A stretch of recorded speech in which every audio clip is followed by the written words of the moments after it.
നിങ്ങളെല്ലാവരും ചെയ്തുകൊണ്ട് ജസ്റ്റ് ആ വോയിസ് നിങ്ങൾ റെക്കോർഡ് ചെയ്ത് കണ്ട് വോയിസ് വിട്ടാലും കുഴപ്പമില്ല. ഇനി വാട്സപ്പിൽ അപ്പം തന്നെ ലൈവായിട്ട് വോയിസ് കൊടുത്താലും കുഴപ്പമില്ല. അതൊക്കെ നിങ്ങളെ ഇഷ്ടം കേട്ടോ. ഭംഗി ആയിക്കോട്ടെ എന്നേ ഉള്ളൂ. അപ്പോൾ അത് എല്ലാവരും അയക്കുക. അതിനുശേഷം നമുക്ക് ക്ലാസ്സിൽ പ്രസൻറ്റ് ചെയ്യാവും നല്ലത്. കാരണം എല്ലാവർക്കും ഒരുപോലെ ചിലപ്പോൾ ക്ലാസ്സിൽ ക്യാമറ ഓണാക്കിയിട്ടോ അല്ലെങ്കിൽ മൈക്ക് ഓണാക്കിയിട്ടോ പ്രസൻറ്റ് ചെയ്യാൻ കഴിഞ്ഞൊന്നും വരില്ല. ചെറിയൊരു വിറയൽ സ്വാഭാവികമായിട്ടുണ്ടാവാം കേട്ടോ. അപ്പോൾ നമുക്ക് ആ വിറയൽ ഘട്ടം ഘട്ടമായിട്ട് ഒഴിവാവണം. ആർക്കും ബുദ്ധിമുട്ട് വരരുത്, പാനിക് പിന്നെ പരിഭ്രമം ഉണ്ടാവരുത്. സ്റ്റെപ്പ് ബൈ സ്റ്റെപ്പായിട്ട് നമുക്ക് ഇങ്ങനെ മാറി മാറി മാറി മാറി നമ്മുടെ ആ ഒരു നേച്ചർ കംപ്ലീറ്റ് മാറുന്ന ഒരു ടീച്ചറുടെ മുഴുവനായ ക്വാളിറ്റിയിലേക്ക് മാറുന്ന രീതിയിലേക്ക് ഘട്ടം ഘട്ടമായിട്ട് നിങ്ങളെ മാറ്റിയെടുക്കാമെന്നാണ് വിചാരിക്കുന്നത് കേട്ടോ. അപ്പോൾ എന്തായാലും ഒരു 1-2 ദിവസത്തിനുള്ളിൽ നമ്മുടെ 8th ബാച്ചിൻ്റെ ഡിസ്കഷൻ ഗ്രൂപ്പ്, ആ ഗ്രൂപ്പിൽ പിന്നെ ഓൾമോസ്റ്റ് എല്ലാവരും മെമ്പർമാരായിട്ടുണ്ടാവും എന്നാണ് എൻ്റെ വിശ്വാസം. ഇനി ആരെങ്കിലും ആവാനുണ്ടെങ്കിൽ നമ്മുടെ മെയിൻ ഗ്രൂപ്പിൽ അതിൻ്റെ ലിങ്ക് ഉണ്ട്. ആ ലിങ്കിൽ കയറി ക്ലിക്ക് ചെയ്ത് കഴിഞ്ഞാൽ നിങ്ങൾക്ക് ആ ഗ്രൂപ്പിൽ നിങ്ങൾക്ക് മെമ്പർമാരാവാൻ കഴിയും. അതിനുശേഷം അതിൽ ഞാൻ അറിയിപ്പ് തരുന്നുണ്ട്. 2 ദിവസം കഴിയും കേട്ടോ പിന്നെ അറിയിപ്പ് തരാൻ. അതിനുശേഷം മാത്രം അറിയിപ്പ് കിട്ടിയ ശേഷം മാത്രം നിങ്ങൾ വോയിസ് വിട്ടാൽ മതി. സെൽഫ് ഇൻട്രഡക്ഷൻ വോയിസ് വിട്ടാൽ മതി കേട്ടോ. Self introduction voice SIV. S for self, I for introduction, V for voice. നമ്മൾ SIV എന്നേ പറയുള്ളൂ കേട്ടോ. അപ്പോൾ SIV നിങ്ങൾ വിട്ടാൽ മതി. അപ്പോൾ എല്ലാവർക്കും മനസ്സിലായല്ലോ. അപ്പോൾ നന്നായി പ്രാക്ടീസ് ചെയ്ത് കണ്ടൊക്കെ ചെയ്താൽ മതി. ഇനി ബേജാറൊന്നും വേണ്ട. ഇനി ലൈവായിട്ട് ക്ലാസ്സിൽ പ്രസൻറ്റ് ചെയ്യേണ്ടി വരുമോ ഇപ്പം തന്നെ വേണ്ട. നമുക്കൊന്നുകൂടി നമ്മളൊന്ന് മനസ്സ് ഒന്ന് പരുവപ്പെടട്ടെ കേട്ടോ. അതിന് ശേഷം നമുക്ക് നല്ല അടിപൊളിയായിട്ട് നമുക്ക് എന്ത് ചെയ്യാം. എല്ലാ ബാച്ചിലും നമ്മൾ ഈ ഒരു രൂപത്തിൽ തന്നെ ചെയ്യാറുള്ളത് കേട്ടോ. ഓക്കെ, എന്തായാലും നല്ലൊരു മാറ്റം നമ്മുടെ വിദ്യാർത്ഥിനികളിലും മുമ്പത്തെ ബാച്ചുകളിലെ എല്ലാ വിദ്യാർത്ഥിനികളിലും നല്ല മാറ്റമുണ്ട്. മുഴുവൻ എന്ന് പറയാം. 1-2 പേര് എന്ന് പറഞ്ഞ് മാറ്റി നിർത്താനില്ല. മുഴുവനും പേര് നല്ല ടീച്ചർമാരാവാനുള്ള ക്വാളിറ്റിയിലേക്ക് മാറിയിട്ടുണ്ട്. സന്തോഷമായ കാര്യം കേട്ടോ. ഓക്കെ, നമ്മളെങ്ങനെയൊക്കെ അറിവുണ്ടായാലും ഈ കോൺഫിഡൻസ് എന്ന് പറയുന്ന ഒരു സംഭവമുണ്ട്. എന്താണ്? ആത്മവിശ്വാസം. അത് വലിയൊരു ഫാക്ടറാണ്. ഓക്കെ, പലപ്പോഴും ഭയം, ഈ ചെറിയ കാര്യങ്ങളെക്കുറിച്ചുള്ള ഭയമാണ് നമ്മളെ മാറ്റി നിർത്തുന്നത്. എനിക്കൊരു സംഭവം ഓർമ്മ വരികയാണ്. ഒരിക്കൽ ഒരു ഗ്രാമത്തിൽ ജനങ്ങൾ ഈ രാത്രികാലങ്ങളിലും മറ്റൊക്കെ അവരുടെ കൃഷിത്തോട്ടങ്ങളും മറ്റൊക്കെ ആക്രമിക്കാൻ വേണ്ടി വരുന്ന ഈ പന്നികളെ, പിഗിനെ കെണി വെച്ച് വീഴ്ത്താൻ വേണ്ടിയിട്ട് അവരുടെ ഗ്രാമത്തിൻ്റെ മധ്യഭാഗത്ത് ഒരു വലിയ കുഴിച്ചിട്ട് അതിൻ്റെ മുകളിൽ ഈ ഓല കൊണ്ട് പാക്കൊക്കെ ഇടുമല്ലോ, അങ്ങനെ ഇട്ടു. നമ്മൾ ആനയെ വീഴ്ത്തുന്ന പോലെ തന്നെ. അങ്ങനെ ഈ പന്നികൾ തോട്ടത്തിലേക്ക് പ്രവേശിക്കുന്ന സമയത്ത് ഈ കുഴിയിൽ ചാടും എന്ന് വിചാരിച്ചത്. ചാടിയത് പിഗല്ല, പകരം അവരുടെ ഏതോ ഒരു കർഷകന്റെ വീട്ടിലെ ഒരു പശു കിടാവ് ആ കുഴിയിൽ വീണു. ഓക്കെ, അങ്ങനെ അപ്പോൾ എല്ലാവർക്കും ഭയങ്കര സങ്കടമായി. കാരണം പശു എന്ന് പറഞ്ഞാൽ ഡൊമസ്റ്റിക് ആനിമലാണ് അല്ലേ, മനുഷ്യന് ഈക്വലായിട്ട് മനുഷ്യൻ വളർത്തുന്ന ഒരു ജീവി തന്നെയാണത്. ഓക്കെ, പല അമ്മമാരും സ്വന്തം മക്കളെ കാണുന്ന രീതി തന്നെയാണ് വീട്ടിലെ പശുക്കിടാങ്ങളെ കാണുന്നത്. ഓക്കെ, അപ്പോൾ എല്ലാവർക്കും ഭയങ്കര ഫീലിംഗ് ആയി. ജനങ്ങളൊക്കെ ഒരു രാവിലെ 10 മണി ആയപ്പോഴേക്കും എല്ലാവരും ഈ കുഴിയുടെ ചുറ്റുഭാഗത്തും കൂടി നിന്നു. അത്യാവശ്യം ഒരാൾക്ക് 1.5 ആൾക്ക് ആഴമുള്ള ഒരു വലിയ കുഴിയാണ്. നമ്മളെ കിണറിന്റെ വ്യാസം വരുന്നുണ്ട് ആ കുഴിക്ക്. ഓക്കെ, അവസാനം ആരൊക്കെ വിളിച്ചു പറഞ്ഞു, ആർക്കെങ്കിലും ഈ കുഴിയിലേക്ക് ചാടിയിട്ട് ആ കിടാവിനെ ഒന്ന് സപ്പോർട്ട് ചെയ്യാൻ പറ്റും, ആ കിടാവിന് പുറത്തേക്ക് കൊണ്ട് വരണമെങ്കിൽ ഇവർ സപ്പോർട്ട് ചെയ്യണം. ഓക്കെ, പല പ്രാവശ്യം പല ആളുകൾ പറഞ്ഞിട്ടും ആരും ചാടിയില്ല. പക്ഷെ അല്പസമയം കഴിഞ്ഞപ്പോൾ ഏതോ ഒരു വിദ്വാൻ ആ കുഴിയിലേക്ക് ചാടി. ഓക്കെ, അയാൾ ചാടിയ പാടെ അയാൾ എന്ത് ചെയ്തു, ആ കിടാവിന് 2 കാലും ഇപ്പോൾ 2 കാലും പൊക്കിയിട്ട് ആ കിടാവിന് സപ്പോർട്ട് ചെയ്ത് കൊടുത്തു. അതോടുകൂടി കിടാവ് ഒരു വിധത്തിൽ ആ കുഴിയിൽ നിന്ന് പുറത്തേക്ക് കടന്നു. അയാളുണ്ട് കുഴിയിൽ നിന്നുണ്ട് പിന്നെ കയറി ഉടനെ തന്നെ ആ ഗ്രാമീണ എല്ലാം കൂടി നമ്മളെ ഈ ക്യാമറ ഇട്ട് ഈ ടെലിവിഷൻ ചാനലിൻ്റെ ആൾക്കാർ നിൽക്കുന്ന പോലെ ഈ ഗ്രാമീണരെല്ലാം അയാളെടുത്ത് പോയി ചോദിച്ചു, താങ്കൾ വളരെ മഹനീയമായ കാര്യമാണ് ചെയ്തത്, താങ്കൾക്ക് ഇതിനുള്ള കോൺഫിഡൻസ് എവിടുന്ന് വന്നു, നിങ്ങൾക്ക് ധൈര്യം എവിടുന്ന് കിട്ടി ചോദിച്ചപ്പോൾ അയാൾ പറഞ്ഞു, ഞാനേ എൻ്റെ കോൺഫിഡൻസ് അല്ല ആലോചിക്കേണ്ടത്, എന്നെ ഈ കുഴിയിലേക്ക് ഉന്തി തള്ളിയിട്ട ആളെയാണ് ഞാൻ തിരയേണ്ടത്.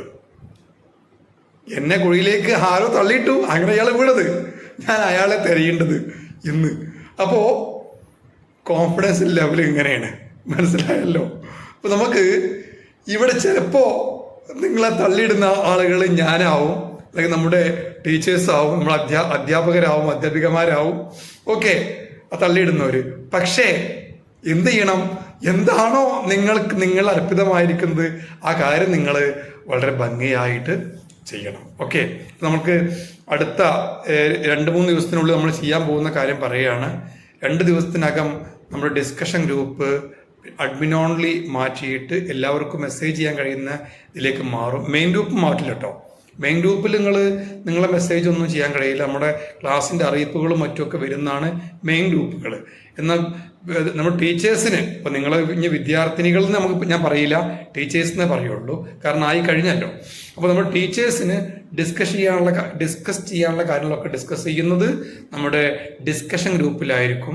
അപ്പോൾ അതിൻ്റെ അഡ്മിൻ ഓൺലി ഒഴിവാക്കി കഴിഞ്ഞാൽ, എല്ലാവർക്കും മെസ്സേജ് ചെയ്യാൻ കഴിയുന്ന രീതിയിലേക്ക് മാറിക്കഴിഞ്ഞാൽ ഞാൻ ഉടനെ ഒരു നോട്ടിഫിക്കേഷൻ തരേണ്ട. എല്ലാവരും സ്വയം പരിചയപ്പെടുത്തൽ SIV ചെയ്യുക എന്ന് പറഞ്ഞുകൊണ്ട്. SIV എന്ന് പറഞ്ഞാൽ മനസ്സിലായല്ലോ, self introduction voice. Self introduction voice. നിങ്ങൾ മൊബൈലിൽ ഓഡിയോ റെക്കോർഡിങ് വെച്ചിട്ട് റെക്കോർഡ് ചെയ്യുകയോ ഇനി വാട്സപ്പിൽ അയക്കുകയോ നിങ്ങളിഷ്ടം കേട്ടോ. ഓക്കെ, ചെയ്തിട്ട് ഒരു വോയിസ് വിടാം. അതെല്ലാവരും വിട്ടതിന് ശേഷം നമുക്ക് എന്ത് ചെയ്യാം, നമുക്ക് ഇതേപോലെ ഇപ്പം നിങ്ങൾ പല ആൾക്കാരും ക്യാമറ ഓൺ ആക്കിയിട്ടുണ്ട്. അങ്ങനെ ക്യാമറ ഓൺ ആക്കിയിട്ട് ക്ലാസ്സിൽ തന്നെ ഒരു ലൈവായിട്ട് നിങ്ങളുടെ സെൽഫ് ഇൻട്രൊഡക്ഷൻ പ്രസന്റ് ചെയ്യുന്ന അവസ്ഥയിലേക്ക് മാറാം. ഓക്കെ, നമ്മൾ കഴിഞ്ഞ ക്ലാസ്സിൽ ഒരമ്മയും 8 മക്കളും, പിന്നെ ഒരമ്മയും 8 മക്കളും ക്ലാസ് കഴിഞ്ഞു അല്ലേ. അമ്മയുടെ പേര് എന്താണെന്ന് അറിയാൻ വേണ്ടി നമ്മൾ എന്താണ് അമ്മയുടെ പേരെന്ന് അറിയാൻ വേണ്ടി നമ്മളൊരു ചോദ്യം ചോദിച്ചിരുന്നു. അമ്മയുടെ പേര് പല ആളുകളും റെസ്പോൺസ് ചെയ്തു, പക്ഷെ ഒരാളും കൃത്യമായിട്ടുള്ള ആൻസറിലേക്ക് എത്തിയിട്ടില്ല എന്നുള്ളതാണ് എനിക്ക് തോന്നുന്നത് കേട്ടോ. എന്തായാലും ഇന്ന് ഞാൻ ആൻസർ പറയുന്നില്ല. മീൻസ് അടുത്ത ചൊവ്വാഴ്ച വരെ സമയമുണ്ട്. അടുത്ത മൺഡേ ക്ലാസ് ഉണ്ടാവില്ല, ചൊവ്വാഴ്ച ക്ലാസ് ഉണ്ടാവുള്ളൂ. ചൊവ്വാഴ്ചക്കൊക്കെ നിങ്ങൾ ആൻസർ കണ്ടെത്തുക. നിങ്ങൾ പേഴ്സണലായിട്ട് അയച്ചാൽ മതി കേട്ടോ, എന്താണ് അമ്മയുടെ പേരെന്നുള്ളത്. നിങ്ങൾ അയക്കുമ്പോൾ തന്നെ ഞാൻ റെസ്പോൺസ് ചെയ്യാൻ കഴിഞ്ഞെന്ന് വരില്ല. അപ്പോൾ കണ്ടില്ലേ, ഇതൊക്കെ വെച്ചുകാണ്ട്, ഇപ്പോൾ ഇതിൽ കാണുന്നുണ്ടാവും ലാപ്ടോപ്പ്, ഇതൊക്കെ വെച്ചുകാണ്ട് നമ്മുടെ മറ്റു കോഴ്സുകളുള്ള ടെക്സ്റ്റ് ബുക്ക് അതുപോലെ OMR ക്വസ്റ്റ്യൻ പേപ്പറൊക്കെ ഉണ്ടായിക്കൊണ്ടിരിക്കുകയാണ് കേട്ടോ. അപ്പോൾ ഇടയ്ക്കാണ് ഞാൻ എന്ത് ചെയ്യുക, ഇത് 1.5 മണിക്കൂർ കൂടുമ്പോൾ ഞാൻ വാട്സപ്പിൽ വരും. ഓക്കെ, നിങ്ങളുടെ ക്വസ്റ്റ്യൻസിന് മറുപടി തരും. ഓക്കെ, അപ്പം എല്ലാവരും പങ്കെടുക്കുക. എന്താണ് അമ്മയുടെ പേര്? ആ അമ്മ നമ്മുടെ എല്ലാം ഇടയിലുണ്ട്. ലോകത്തെല്ലായിടത്തും അമ്മയുണ്ട്. അമ്മ ഇങ്ങനെ പടർന്ന് പന്തലിച്ച് വടവൃക്ഷമായി നിൽക്കുകയാണ്. അമ്മയെ തകർക്കാനോ നശിപ്പിക്കാനോ ആർക്കും കഴിയില്ല എന്ന രീതിയിലാണ്. അമ്മയെ മാത്രമല്ല 8 മക്കളെയും. ഓക്കെ, ഇനി നമുക്ക് ഇന്ന് ചില സ്പോക്കൺ ടിപ്സുകളാണ് പഠിപ്പിക്കാൻ പോകുന്നത്. Communicative English or English communication is not a difficult process. ആദ്യം മനസ്സിലാക്കേണ്ടതാണ്, ഇംഗ്ലീഷ് സംസാരിക്കുക എന്നുള്ളത് ഒരു ബുദ്ധിമുട്ടേറിയ കാര്യം അല്ല. കുറച്ച് ടെക്നിക്കുകൾ അറിഞ്ഞ് നമ്മൾ വീട്ടിൽ നിന്ന് പ്രാക്ടീസ് ചെയ്ത് കഴിഞ്ഞാൽ ആർക്കും ഈ ഒരു ഇംഗ്ലീഷ് കമ്മ്യൂണിക്കേഷനിൽ അത്യാവശ്യം നല്ല രീതിയിൽ നല്ല രൂപത്തിൽ പ്രസൻറ്റ് ചെയ്യാൻ കഴിയും. അതിനുള്ള ടിപ്സുകൾ കുറേശ്ശെ ഇങ്ങനെ 1 by 1 ആയിട്ട് ക്ലാസ്സിൽ വരുള്ളൂ കേട്ടോ. കാരണം അടുത്ത ക്ലാസ്സിൽ നമുക്ക് ഇനി നൗൺ എന്ന ശാഠ്യക്കാരൻ എന്ന കഥ പറയാണ്ട്. ഓക്കെ, അപ്പോൾ വൺ ബൈ വൺ ആയി ക്ലാസ്സിൽ ഈ ടിപ്സുകൾ പറഞ്ഞു തരുന്നുണ്ട്. ഓക്കെ, വളരെ ഈസിയാണ്. നമുക്കറിയാവുന്ന വാക്കുകൾ വെച്ചുകൊണ്ട് തന്നെ നമുക്ക് അടിപൊളിയായിട്ട് ഇംഗ്ലീഷ് സംസാരിക്കുന്ന സ്റ്റാർട്ട് ചെയ്യാം. ഓക്കെ, ആദ്യം ഒരു കോൺഫിഡൻസ് ലെവല് നിങ്ങളുടെ കോൺഫിഡൻസ് ലെവൽ മാറ്റിയെടുക്കണം. അപ്പം നിങ്ങളൊക്കെ മനസ്സിൽ പറയുന്ന ആ ഒരു കാര്യം എനിക്കിങ്ങനെ കേൾക്കാൻ കഴിയുന്നുണ്ട്. നിങ്ങൾ കേൾക്കുന്നില്ലെങ്കിലും നിങ്ങളുടെ മനസ്സിൽ പറയാം, എന്താ അറിയോ, സാറൊന്ന് പൊളിവടി നിർത്തി, ഞങ്ങൾ സ്പോക്കൺ ഇംഗ്ലീഷ് സംസാരിക്കുക, നടക്കുന്ന കാര്യം വല്ലതും പറയണ്ട സാറേ, ഞങ്ങൾ കുറേ ശ്രമിച്ചു നോക്കിയതാണ്, ഒരു രക്ഷയില്ല, സംസാരിക്കാൻ കഴിയുന്നില്ല. കേട്ടാൽ മനസ്സിലാവുന്നുണ്ട്, പക്ഷേ ഇങ്ങോട്ട് വരണ്ടേ. ഇതാണ് നമ്മുടെ എല്ലാവരുടെയും മനസ്സിലുള്ള. എല്ലാവർക്കും സൗണ്ട് വിഷ്വൽസ് ഒക്കെ ഓഡിബിൾ ആണല്ലോ അല്ലേ? ആർക്കും പ്രശ്നമില്ലല്ലോ? ഓക്കെ, അപ്പോൾ നമ്മൾ ആദ്യം മനസ്സിലാക്കേണ്ടത് ഈ കോൺഫിഡൻസ്, ആത്മവിശ്വാസം ഒരു വലിയ മുതൽക്കൂട്ട് തന്നെയാണ്. അതുണ്ടെങ്കിൽ നമ്മൾ എന്തൊരു കാര്യവും സ്വായത്തമാക്കാൻ പുറപ്പെട്ട് കഴിഞ്ഞാൽ സ്വായത്തമാവും. അതില്ല, നിങ്ങൾക്ക് ഇംഗ്ലീഷ് ബുദ്ധിമുട്ടേറിയ ഭാഷയാണ്, എന്നെക്കൊണ്ട് പഠിച്ചാൽ പഠിയേനല്ല എന്ന ഒരു ചിന്തയാണ് നിങ്ങളെ മനസ്സിലുള്ളതെങ്കിൽ സമയമെടുക്കും. അപ്പോൾ ആദ്യം ആ വിചാരം അങ്ങോട്ട് മാറ്റി വെക്കുക, ഒന്ന് ഒരുങ്ങുക എന്നുള്ളതാണ്. ഓക്കെ, ആദ്യം നമുക്ക് എല്ലാവർക്കും അറിയാവുന്ന ഒരു വാക്കെടുക്കാം. ഏറ്റവും സിമ്പിളായി നിങ്ങളിൽ തീരെ ഇംഗ്ലീഷ് അറിയാത്തവർക്ക് പോലും മനസ്സിലാക്കാൻ കഴിയുന്ന രീതിയിലാണ്, വളരെ സിമ്പിളായിട്ടാണ് ഞാൻ ക്ലാസ് എടുക്കേണ്ടത്. ഒരുപക്ഷെ ഡിഗ്രിയോ PGയോ പാസ്സായ ആരെങ്കിലും ക്ലാസ്സിലുണ്ടെങ്കിൽ, എൻ്റെ സാറേ TTC ക്ലാസ് ഇത്രയും നിസ്സാരമാക്കണോ, നിങ്ങളൊന്ന് മറ്റുള്ള നമ്മുടെ ടീച്ചേഴ്സിന് വേണ്ടി നിങ്ങളൊന്ന് സാക്രിഫൈസ് ചെയ്യുക കേട്ടോ. ഓക്കെ, അപ്പോൾ നമുക്ക് ആദ്യം ഏറ്റവും സിമ്പിളായ വാക്ക് ഗോ. ഈ ഗോ എന്ന് പറഞ്ഞ വാക്കിൻ്റെ അർത്ഥം നമുക്ക് മാത്രമല്ല കേട്ടോ, മനുഷ്യന്മാർക്ക് മാത്രമല്ല, കന്നുകാലികൾക്ക് വരെ ഗോ എന്ന വാക്കിൻ്റെ അർത്ഥം അറിയാം. ഈ കന്നുകാലികളെ തെളിച്ചു കൊണ്ടുപോകുന്ന ആളുകളെ നിങ്ങൾ കണ്ടില്ലേ? അവന്മാര് ഈ കന്നുകാലിയുടെ വാലുമ പിടിച്ചുകാണ്ട് ചുരുട്ടിക്കാണ്ട് go go go go go എന്ന് പറയുന്നത് നിങ്ങൾ കേട്ടിട്ടുണ്ടോ? അല്ലേ? ഇംഗ്ലീഷാണ് സംഭവം. കോമഡി ആണെങ്കിലും അവിടെ പോകൂ എന്നല്ല പറയേണ്ടത്. നമ്മുടെ കേരളത്തിലെ കന്നുകാലികൾക്ക് വരെ ഇംഗ്ലീഷ് എല്ലാം അറിയുന്നുള്ള അവസ്ഥയിൽ കാര്യങ്ങൾ മാറിക്കൊണ്ടിരിക്കുകയാണ്. ഓക്കെ, നിങ്ങളെ വീട്ടിൽ ചെറിയ ആട്ടിൻകുട്ടി, ആട്ടിൻകുട്ടിയൊക്കെ ഉണ്ടെങ്കിൽ അതിൻ്റെ അടുത്ത് പോയിക്കാണ്ട് കാല് ഉറക്കെ നിലത്ത് ചവിട്ടിക്കാണ്ട് ഗെറ്റ് ഔട്ട് എന്ന് പറഞ്ഞു നോക്കോട്ടി, ആട്ടിൻകുട്ടി അവിടുന്ന് ഇറങ്ങി ഓടുന്നതാണ്. ഓക്കെ, അർത്ഥം മനസ്സിലായിട്ടില്ല എന്നൊക്കെ വേണമെങ്കിൽ വാദിക്കാം നമുക്ക്, ആ സൗണ്ട് കൊണ്ടാണ് ഓടിയെന്നൊക്കെ. ഓക്കെ, നമുക്ക് ആ വാക്കിന് ഗോ. നിങ്ങൾ ഗോ എന്ന വാക്ക്, ശരിക്കും ഗോ എന്ന വാക്കിന് അർത്ഥം എന്നറിയോ? അതൊരു കമാൻഡാണ്. എന്താണ് കമാൻഡ് എന്ന് പറഞ്ഞാൽ? ആജ്ഞ. നമ്മൾ ഒരാളോട് എന്തെങ്കിലും കാര്യങ്ങൾ ആജ്ഞാപിച്ച് പറയുന്നതിനാണ് ഈ കമാൻഡ് എന്ന് ഇംഗ്ലീഷിൽ പറയുന്നത്. ഓക്കെ, ഗോ പോകൂ എന്നർത്ഥം. ഗോ എന്ന് പറഞ്ഞാൽ പോകൂ, പോയേ പറ്റൂ, നിർബന്ധമായും പോകൂ, ഗോ പോകൂ. ഓക്കെ, അപ്പൊ നിങ്ങൾക്ക് അറിയാവുന്ന ഒരു സിമ്പിൾ ഗോ വെച്ചുകൊണ്ട് നമ്മൾ ഇംഗ്ലീഷിൽ ഒരു കാര്യം പഠിച്ചു. കമാൻഡുകൾ പറയാം, ഗോ പോകൂ.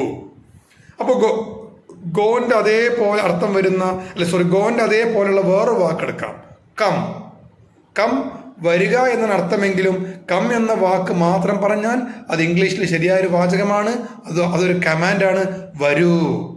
പക്ഷെ ഇതൊരു സായിപ്പിൻ്റെ അടുത്ത് പോയി കണ്ട് ഗോ ഒന്നും കമൊന്നും പറയാൻ പാടില്ല. കാരണം അത് എന്താ പറയുക, നമ്മൾ അങ്ങനെ പറയുമ്പോൾ നമ്മൾ പരിഷ്കൃതരല്ലാത്ത കാടൻ സ്വഭാവമുള്ള ആളുകളായിട്ട് സായിപ്പ് ധരിച്ചേക്കും, മനസ്സിലാക്കിയേക്കും. അപ്പോൾ കമാൻഡ് മനസ്സിലായല്ലോ. ഇനി ഇതന്നെ നമ്മൾ ഈ കമാൻഡിന്റെ മുമ്പ് നമ്മൾ ഡോണ്ട് എന്ന വേർഡ് ചേർക്കുകയാണ്, ഡോണ്ട്. അപ്പോൾ അത് നെഗറ്റീവ് കമാൻഡ്. അപ്പം നമ്മൾ ആദ്യം പറഞ്ഞ പോസിറ്റീവ് കമാൻഡ് പോകൂ, വരൂ, ഇത് രണ്ടും പോസിറ്റീവായ കമാൻഡാണ്. ഗോ പോകൂ, കം വരൂ, സിറ്റ് ഇരിക്കൂ, റീഡ് വായിക്കൂ, സ്പീക്ക് പറയൂ, ടെൽ പറയൂ. ഈ പറയുന്നുള്ളതിന് കുറേ വാക്കുകളുണ്ട് കേട്ടോ. സ്പീക്കും ഉണ്ട്, ടെല്ലും ഉണ്ട്, TELL, ടെൽ പറയൂ. ഇതൊക്കെ പോസിറ്റീവായ കമാൻഡാണ്. ഓക്കെ, ഇനി നമ്മൾ ഇതിന് മുമ്പ് ഈ ഓരോ കമാൻഡ് മുമ്പിലും DONT, DONT, നിങ്ങൾ ഡോണ്ട് എന്ന് പറഞ്ഞ് പൊട്ടിക്കരുത്. ഡോൺ, ടി പറയാൻ പാടില്ല, ഡോൺ. അപ്പോൾ ഡോൺ ചേർത്ത് കഴിഞ്ഞാൽ ഇതൊക്കെ നെഗറ്റീവ് കമാൻഡായി മാറാൻ പോവുകയാണ്. ഡോൺ ഗോ പോകരുത്, ഡോൺ ഗോ പോകരുത്, ഡോൺ കം വരരുത്, ഡോൺ സിറ്റ് ഇരിക്കരുത്, ഡോണ്ട് റീഡ് വായിക്കരുത്, ഡോണ്ട് പ്ലേ കളിക്കരുത്. കണ്ടോ കണ്ടോ, എത്ര സിമ്പിളാണ്. നമ്മൾ ഇംഗ്ലീഷ് സംസാരിക്കാൻ പഠിക്കുക എന്ന് പറയുമ്പോഴത്തിന് ഷേക്സ്പിയറും അതുപോലെ ബെർണാഡ് ഷായും അതുപോലെ തന്നെ ജോൺ കീറ്റ്സും ഒക്കെ ഉണ്ടാക്കിയ അത്രയും വലിയ ഇംഗ്ലീഷ് സ്ട്രക്ചറൊന്നും പഠിക്കാൻ പോകണില്ല നമ്മൾ. നമുക്ക് അത്യാവശ്യം ക്ലാസ് റൂമിൽ ഷൈൻ ചെയ്യണം, ക്ലാസ് റൂമിൽ ഇംഗ്ലീഷിൽ സംസാരിക്കണം, ടീച്ചേഴ്സിൻ്റെ മുമ്പിൽ നല്ല ഇംഗ്ലീഷ് അറിയുന്ന ഒരു മാതൃകാ ടീച്ചറായിട്ട് മാറണം. ഇതൊക്കെയാണ് നമ്മൾ ആഗ്രഹങ്ങൾ. അത് സഫലമാവാനുള്ള രീതിയിലുള്ള ഇംഗ്ലീഷ് മതി അല്ലേ? ഡ്രൈവിങ് പഠിക്കുക എന്ന് പറഞ്ഞ് നമ്മൾ വർക്ക്ഷോപ്പിൽ പോയി കണ്ട് വണ്ടി ഉണ്ടാക്കാൻ പഠിക്കേണ്ട ആവശ്യമുണ്ടോ? ഇല്ലല്ലോ. ഡ്രൈവിങ് മാത്രം പഠിച്ചാൽ പോരെ അല്ലേ? ഡ്രൈവിങ് പഠിക്കാൻ വേണ്ടി ആരെയും വർക്ക്ഷോപ്പ് പോയി കണ്ട് ജോയിൻ ചെയ്യാറുണ്ടോ? വർക്ക്ഷോപ്പിൽ പണി പഠിക്കാൻ വേണ്ടിയിട്ട് വർക്ക്ഷോപ്പിൽ വണ്ടി നിർമ്മാണമാണ് നമ്മൾ പഠിക്കേണ്ടത്. അപ്പോഴേ വണ്ടിൻ്റെ ഓരോ റിപ്പയറിങ്ങും മറ്റൊക്കെ നമുക്ക് പഠിക്കാൻ കഴിയുള്ളൂ. ഓക്കെ, അപ്പോൾ നമ്മൾ സിമ്പിൾ ഇംഗ്ലീഷിലേക്ക് പോവാണ്, ശ്രദ്ധിക്കുക. അപ്പോൾ നമ്മളിപ്പോൾ 2 തരം പോസിറ്റീവ് കമാൻഡും പഠിച്ചു, നെഗറ്റീവ് കമാൻഡും പഠിച്ചു. ഇനി നിങ്ങൾ വീട്ടിൽ ഫ്രീ ആയിരിക്കേണ്ട സമയങ്ങളിൽ മുഴുവൻ നിങ്ങൾ ഒത്തിരി പോസിറ്റീവ് കമാൻഡുകളും നെഗറ്റീവ് കമാൻഡുകളും പറഞ്ഞങ്ങനെ പരിശീലിക്കാം. പ്ലേ കളിക്കൂ, ഡോൺ പ്ലേ കളിക്കരുത്. ഇനി കം വരൂ എന്നാണല്ലോ അല്ലേ? ഡോൺ കം വരരുത്. ഈ ഡോൺ കം എന്നതിൻ്റെ കൂടെ ലേറ്റ് എന്നും കൂടി ചേർക്കുകയാണെങ്കിൽ, ലേറ്റ് എന്തർത്ഥം? LATE, ലേറ്റ്, വൈകി അല്ലേ? ഡോൺ കം ലേറ്റ്, വൈകി വരരുത്.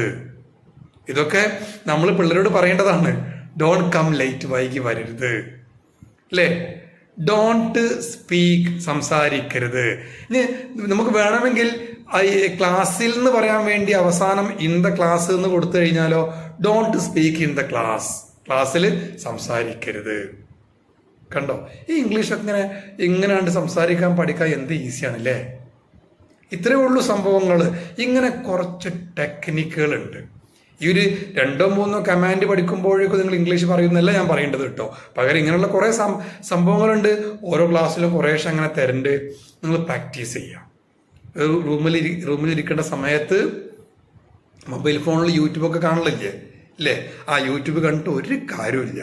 ചില യൂട്യൂബ് ചാനൽ കണ്ടുള്ള ബുദ്ധിയും കൂടി പോയി കിട്ടും. അപ്പോൾ അതുകൊണ്ട് തലക്ക് അതൊക്കെ മാറ്റി വെച്ചിട്ട് നിങ്ങൾ എന്ത് ചെയ്യുക, ഈ സ്പീക്ക് പറയൂ, ടെൽ പറയൂ, ടെൽ, ഡോൺ ടെൽ പറയരുത്, ഡോൺ ടെൽ പറയരുത്. ഇനി നമ്മളെ കുട്ടികളോട് നീ കളവ് പറയരുത്. ഈ കളവ് എന്നുള്ളത് ഇംഗ്ലീഷിൽ ലൈ എന്നാണ് പറയുക. LIE, lie, LIE lie. Don't tell lie. അപ്പൊ എന്തായി? കളവ് പറയരുത്, നീ കളവ് പറയരുത്. അവിടെ യു വേണ്ട. കമാൻഡ് പറയുമ്പോൾ നീ പറയരുതെന്ന് പറയാൻ വേണ്ടി യു എന്ന വേർഡ് വേണ്ട. യു ഇല്ലാതെ തന്നെ ആ വാക്യം കറക്റ്റാണ്. Tell truth. എന്താ ടെൽ ട്രൂത്ത് പറഞ്ഞാൽ എന്താ? ട്രൂത്ത് എന്ന വാക്കിന്റെ അർത്ഥം സത്യം. ടെൽ ട്രൂത്ത്, സത്യം പറയാം. ടെൽ അവിടെ ട്രൂത്ത് എന്ന് മാത്രം പറയാതെ അതിൻ്റെ കൂടെ ഒരു ദി ചേർക്കാറുണ്ട്. നമ്മളിപ്പോൾ ഈ പുട്ടൊക്കെ ഉണ്ടാക്കുമ്പോൾ അല്പം തേങ്ങയും ചിലപ്പോൾ അതിൻ്റെ കൂടെ കുറച്ച് അവിലൊക്കെ ഇട്ടെടുക്കൂലേ, ഒരു ഡെക്കറേഷന് വേണ്ടിയിട്ട്. അങ്ങനെ ഇംഗ്ലീഷുകാർ ഈ ഡെക്കറേഷന് വേണ്ടി ഇടയ്ക്കൊക്കെ ദിയൊക്കെ ചേർക്കും. എന്ന് കരുതി എല്ലായ്പ്പോഴും ഡെക്കറേഷൻ അരുത് കേട്ടോ. ഈ നമ്മളൊക്കെ മേക്കപ്പ് ചെയ്യാറുണ്ട്, മേക്കപ്പ് ചെയ്ത് പുറത്ത് പോകാറുള്ളൂ എന്ന് കരുതിക്കാണ്ട് മരിച്ച ആൾക്കാരെ മേക്കപ്പ് ചെയ്യാറുണ്ടോ? തമിഴ്നാട്ടിലുണ്ടാവും അല്ലെ? തമിഴ്നാട്ടിൽ മരിച്ച ആളെ ഒരു കസേരയിലൊക്കെ ഇരുത്തിയിട്ട് നല്ല മേക്കപ്പൊക്കെ ഇട്ടുകാണ്ട് ലിപ്സ്റ്റിക് വരെ ഇട്ടെടുക്കും. ഞാൻ കണ്ട കാഴ്ചയാണ് കോയമ്പത്തൂരിൽ നിന്ന്. ഞാൻ ഒരു എക്സാമിന് പോയതായിരുന്നു, കുറേ കാലം മുമ്പാട്ടോ. PG കഴിഞ്ഞ ഉടനെ 2002 2001 തോന്നുന്നുണ്ട്, ഒരു എക്സാം എഴുതാൻ വേണ്ടി പോയതായിരുന്നു. അപ്പം അന്നുണ്ട് ഒരു ജാഥ, ഒരു പ്രകടനം വരേണ്ടപ്പോൾ ആൾക്കാർ ഡാൻസൊക്കെ ചെയ്ത് കണ്ട് വരുന്നുണ്ട്. അപ്പം ഞാൻ കരുതി എൻ്റെ ഉത്സവത്തിന് ഈ പ്രതിഷ്ഠ കൊണ്ടുവരികയാണെന്ന് കരുതി. ഇത് പ്രതിഷ്ഠ അല്ല, ഇത് മരിച്ചാളെ കൊണ്ടുവരികയാണ്. അപ്പം ആ ഡാൻസൊക്കെ ഉണ്ട്. സിഗരറ്റ് വരെ വെച്ച് കൊടുത്തേക്കണം വായിലെ. ഓക്കെ, അപ്പോൾ എന്ന് കരുതി നമ്മുടെ കേരളത്തിലേക്ക് ആ ഒരു കൾച്ചർ ഉണ്ട് തോന്നുന്നില്ല. ഇല്ലല്ലോ. ഇല്ല, ഇവിടെ മരിച്ച ആൾക്കാർ ആരെങ്കിലും ചെയറിലൊക്കെ ഇരുത്തി ഡാൻസ് ചെയ്ത് കൊണ്ടുപോകാറുണ്ടോ? ഇല്ല എന്നുള്ളതാണ് എൻ്റെ തോന്നൽ കേട്ടോ. ഞാൻ കൂടുതൽ കണ്ടില്ല. ഓക്കെ, അപ്പോൾ നമുക്ക് ഡെക്കറേഷൻ ഒക്കെ ചേർക്കണം. അപ്പോൾ ടെൽ ദ ട്രൂത്ത്, സത്യം സത്യം പറയൂ. ഇനി ടെൽ ദ ട്രൂത്ത് ഓൺലി, നമ്മളൊരു ഓൺലി ചേർക്കുകയാണെങ്കിലോ സത്യം മാത്രം പറയുക. Tell the truth only. ഇനി അതിൻ്റെ കൂടെ നമ്മൾ എന്നോട് എന്ന് പറയാൻ വേണ്ടി ടെൽ മീ ദ ട്രൂത്ത്, എന്നോട് സത്യം മാത്രം പറയുക. ഡോണ്ട് ടെൽ മീ ലൈ, എന്നോട് കളവ് പറയരുത്. ഇപ്പം നമുക്ക് അത്രയ്ക്ക് കൊണ്ട് പോകണ്ട. വാക്യം വലുതാകും തോറും ഇത് കൺഫ്യൂഷൻ കൂടും. അത് വേണ്ട. Positive command, negative command. ഈ പോസിറ്റീവ് കമാൻഡ്, നെഗറ്റീവ് കമാൻഡ് ഇപ്പോൾ നല്ലോണം പഠിഞ്ഞോ? എങ്ങനെ ഉണ്ട്? റെഡി ആയോ? Positive command, negative command. നമ്മൾ ശബ്ദമുണ്ടാക്കുന്നതിന് മെയ്ക്ക് നോയ്സ് എന്ന് പറയാറുണ്ട്. മെയ്ക്ക് നോയ്സ്, ശബ്ദമുണ്ടാക്കുക, മെയ്ക്ക് നോയ്സ്. അപ്പോൾ നമുക്ക് ഈ ക്ലാസ്സിൽ ശബ്ദമുണ്ടാക്കരുത് എന്ന് പറയാൻ വേണ്ടി നമുക്ക് ഡോണ്ട് മെയ്ക്ക് നോയ്സ്, അത് മാത്രം മതി. ഇനി ക്ലാസ്സിൽ നിന്ന് കൂട്ടിച്ചേർത്ത് വേണം നിർബന്ധമാണെങ്കിൽ don't make noise in the class, don't make noise in the class. എന്ത് രസമാണല്ലേ. ഞാനും നിങ്ങളെപ്പോലത്തുണ്ട്. ആദ്യമൊക്കെ ഇംഗ്ലീഷ് സംസാരിക്കാൻ വേണ്ടി പഠിക്കുന്ന സമയത്ത് നിങ്ങളെപ്പോലെയുള്ള കോൺഫിഡൻസ് ലെവല് കുറവ് എനിക്കും ഉണ്ടായിരുന്നു. സത്യം പറഞ്ഞാൽ ഈ കോൺഫിഡൻസ് വർദ്ധിപ്പിക്കാനുള്ള ഒരു അധ്യാപകനെ എനിക്ക് കിട്ടിയില്ല. ഒരു ഇംഗ്ലീഷുകാരനെ കിട്ടിയത്. ഞാൻ PG ഇംഗ്ലീഷിന് കോഴിക്കോട് ഫാറൂഖ് കോളേജിൽ പഠിക്കുന്ന കാലഘട്ടത്തിൽ അവിടെ ഞങ്ങൾക്ക് ഇംഗ്ലീഷ് ഫോണറ്റിക്സ്, ഇംഗ്ലീഷിൻ്റെ ഉച്ചാരണ ശാസ്ത്രം പഠിപ്പിച്ചിരുന്നത് ഒരു സായിപ്പായിരുന്നു. പ്രൊഫസർ CA ഷെപ്പേർഡ് എന്നറിയപ്പെടുന്ന ഒരു ഇംഗ്ലീഷുകാരനായ സായിപ്പായിരുന്നു അദ്ദേഹം. പിന്നെ പക്ഷെ അന്നേക്ക് ഇംഗ്ലീഷ് സംസാരിക്കാൻ പഠിഞ്ഞേക്കണം. ഓക്കെ, ഷെപ്പേർഡ് സാറിനോട് പലപ്പോഴും സംസാരിക്കേണ്ട അവസരങ്ങൾ ഞങ്ങൾ എല്ലാവരും മുതലാക്കുമായിരുന്നു. സാറിന് ഭയങ്കര ഇഷ്ടമായിരുന്നു. ഓക്കെ, നിങ്ങൾ എല്ലാവർക്കും ഉണ്ടാവും ഈ ആദ്യത്തെ പ്രശ്നങ്ങൾ, പ്രയാസങ്ങൾ. അതില്ലാത്ത ഒരാൾ ഈ ഭൂമിയിലില്ല. നിങ്ങൾ വീഴാതെയാണ് നടക്കാൻ പഠിച്ചേക്കട്ടെ. എത്ര വീണക്കണം. നടക്കാൻ പഠിച്ച കുട്ടിക്കാലത്ത് നിങ്ങൾക്ക് ഓർമ്മയില്ലെങ്കിലും നിങ്ങൾ ഉമ്മാനോടോ അമ്മയോടോ ചോദിച്ചാൽ മതി, അവർ പറഞ്ഞു തരും. നിങ്ങൾ വീണതും കയ്യും കാലും ഒക്കെ ശരിയാതൊക്കെ പറഞ്ഞു തരും. ഓക്കെ, അപ്പോൾ കുറേയൊക്കെ വീഴ്ചകളൊക്കെ ഉണ്ടാവും കേട്ടോ. പക്ഷേ നിങ്ങൾ പ്രാക്ടീസ് ചെയ്യുക. നമ്മൾ ഇതുവരെ ചെയ്യാൻ കഴിയില്ല എന്ന് വിചാരിച്ച ഒരു കാര്യം ഒരു സുപ്രഭാതം കൊണ്ട് നമ്മൾ എന്ത് ചെയ്യാണ്, സാധ്യമാക്കാൻ പോവുകയാണ്. അപ്പം അതിന് നല്ല പ്രാക്ടീസ് ആവശ്യമാണ്. ഇംഗ്ലീഷ് പറയുമ്പോൾ നല്ല സ്റ്റൈലിൽ പറയാം. എങ്ങനെ? Don't make noise. കണ്ടോ? Don't make noise. ഈ സായിപ്പ് പറയുന്ന ഇംഗ്ലീഷ് പറയാൻ വേണ്ടി നമ്മുടെ സുരാജ് വെഞ്ഞാറമൂട് പറഞ്ഞ പോലെ ഇങ്ങനെ ഇടൊന്നും വേണ്ട. മറ്റേ മുപ്പരതൊരു മൂവിയിലുണ്ട്, ഇങ്ങോട്ട് കാണ്ട് പറഞ്ഞു കഴിഞ്ഞാൽ കറക്റ്റ് ഇംഗ്ലീഷ് ആവുമെന്ന് പറഞ്ഞിട്ടുണ്ട്. നമുക്കും അതൊക്കെ വേണമെങ്കിൽ പ്രാക്ടീസ് ചെയ്തുകൊണ്ട് ആവാം. ഞാൻ ഒരു ക്ലാസ്സിൽ പറഞ്ഞു തരുന്നുണ്ട്. സായിബ് പറയുന്ന പോലെ ഇംഗ്ലീഷ് പറയാൻ ഇനി ചേമ്പിൻ്റെ വിത്ത് ചൂടോടെ അടുപ്പത്ത് എടുക്കേണ്ട ആവശ്യമുണ്ടോ ഇല്ലയോ എന്ന കാര്യം ഞാനൊരു ക്ലാസ്സിൽ പറഞ്ഞിട്ടുണ്ട് കേട്ടോ. ചേമ്പിൻ്റെ വിത്തിൻ്റെ ആവശ്യമേ ഇല്ല. അല്ലാതെ തന്നെ കറക്റ്റ് ഇംഗ്ലീഷ് പറയാൻ കഴിയും. പ്രാക്ടീസ് തന്നെയാണ്. ഓക്കെ, അവിടെ നമുക്ക് യൂട്യൂബൊക്കെ പ്രയോജനപ്പെടുത്താം. നമുക്കത് പിന്നീട് ചർച്ച ചെയ്യാം. അപ്പോൾ നമ്മൾ 2 കമാൻഡ് പഠിച്ചു, പോസിറ്റീവ് കമാൻഡ്, നെഗറ്റീവ് കമാൻഡ്. കഴിഞ്ഞില്ല, നമ്മൾ റിക്വസ്റ്റ് പഠിക്കാൻ പോവുകയാണ്. അപ്പോൾ എല്ലാവരും റെഡി ആണോ? എല്ലാവർക്കും പോസിറ്റീവ് കമാൻഡ്, നെഗറ്റീവ് കമാൻഡ് മനസ്സിലായോ? റെഡി ആണോ? റെഡി ആണെങ്കിൽ ഒരു തമ്പിൻ പ്രശ്നം അയച്ചോളൂ എല്ലാവരും. റെഡി ആവാത്തവർ ഒന്ന് മൈക്ക് ഓൺ ആക്കിയായിട്ട് പറയട്ടോ. ഉടനെ മൈക്ക് ഓഫ് ചെയ്താൽ മതി. യെസ്, അപ്പം എല്ലാവർക്കും മനസ്സിലാവുന്നുണ്ട് എന്ന് തന്നെയാണ് തമ്മിൽ പ്രശ്നത്തിലൂടെ മനസ്സിലാവും. നിങ്ങൾ ക്ലാസ് കേൾക്കാൻ പലപ്പോഴും ഞാനിപ്പോൾ കഴിഞ്ഞ ആഴ്ചയാണ് ഈ നിങ്ങളെ ബാച്ചിന് മുമ്പുള്ളൊരു ബാച്ചിൽ ഒരു കുട്ടി ഒരു ഡൗട്ട് എന്നോട് ചോദിച്ചു. ഞാൻ എടുക്കാത്ത വിഷയവുമായി ബന്ധപ്പെട്ട് കണ്ട് ഡൗട്ട് ചോദിച്ചു. എന്നോട് പറഞ്ഞു, സാറേ ഒന്നും മനസ്സിലായില്ല എന്ന് പറഞ്ഞു. ഒന്നും മനസ്സിലായില്ല. അപ്പം നമ്മൾ ഈ ഫ്രീ മൈൻഡ് വലിയൊരു കാര്യമാണ്. നിങ്ങൾ ഇനി എൻ്റെ ക്ലാസ്സിൽ നിന്നല്ല ഏത് ക്ലാസ്സിലും നിങ്ങൾ വരുമ്പോൾ ഞങ്ങൾക്ക് തുല്യമാണ് നിങ്ങളെന്ന് കരുതിയിട്ട് നിങ്ങൾ വിലപ്പെട്ട സമയമാണ് നിങ്ങൾ നമ്മളെ മുമ്പിൽ ചെലവഴിക്കേണ്ടത്. അപ്പോൾ അതിന് നിങ്ങൾക്ക് എന്തെങ്കിലും മുതൽക്കൂട്ടുണ്ടാവണം എന്ന കാര്യത്തിലാണ് പറഞ്ഞത്. ഫ്രീ മൈൻഡിൽ ഒന്നാമത് നിങ്ങളെ മക്കളെ തല്ലിക്കൊണ്ട് നിങ്ങൾ ഈ ക്ലാസ്സിൽ വന്നിരിക്കരുത്. പിന്നെ അത് മനസ്സിൽ അതിങ്ങനെ വിങ്ങി വിങ്ങി വിങ്ങി വിങ്ങി പൊങ്ങി പൊങ്ങി വരും. മക്കൾ വച്ചു കഴിഞ്ഞാൽ എനിക്കുണ്ടാവാറുണ്ട്. അതുകൊണ്ടാണ് ഞാൻ എൻ്റെ മക്കൾ തല്ലാറേ ഇല്ല കേട്ടോ. ഓക്കെ, അഥവാ ഇൻ കേസ് ഇത് പറഞ്ഞു കഴിഞ്ഞാൽ അന്ന് ക്ലാസ് എടുക്കാൻ എന്നെ കൂടെ കഴിയൂല. ഓക്കെ, അപ്പോൾ നമ്മൾ എന്താ പറയുക, ഫ്രീ മൈൻഡാണ്. ഫ്രീ മൈൻഡ് ഞാനൊരു ചെറിയ കാര്യം പറഞ്ഞുതരാം. ക്ലാസ്സിൽ നിങ്ങൾ വരുമ്പോഴൊക്കെ ഫ്രീ മൈൻഡായിട്ട് ഇരിക്കുക. ഈ ഫ്രീ മൈൻഡ് ഇല്ലാതാവുമ്പോൾ നമുക്ക് സാറ് പറഞ്ഞാൽ മനസ്സിലാവില്ല. കാരണം നമ്മുടെ മനസ്സ് വേറെ പല സ്ഥലങ്ങളിലും യാത്ര ചെയ്തുകൊണ്ടിരിക്കുകയാവും. ആ മനസ്സിൽ കുഞ്ഞുങ്ങളെ കുറിച്ചുള്ള വിചാരമൊക്കെയാണ് ഈ കാര്യം. Okay, yes. ഞാൻ പറഞ്ഞുതരാം. ഒരിക്കൽ ഒരു കുട്ടി സ്കൂളിൽ നിന്ന്, ആ കുട്ടി പഠിച്ച സ്കൂൾ ഒരു ഇംഗ്ലീഷ് മീഡിയം സ്കൂളായിരുന്നു. നല്ല വിദ്യാഭ്യാസ നിലവാരമുള്ള സ്കൂളായിരുന്നു. പക്ഷെ കുട്ടിയുടെ പിതാവ് വേറൊരു സ്ഥലം വാങ്ങിച്ചു, വീട് വെച്ചു. ഇവരങ്ങോട്ട് താമസം മാറുകയാണ്.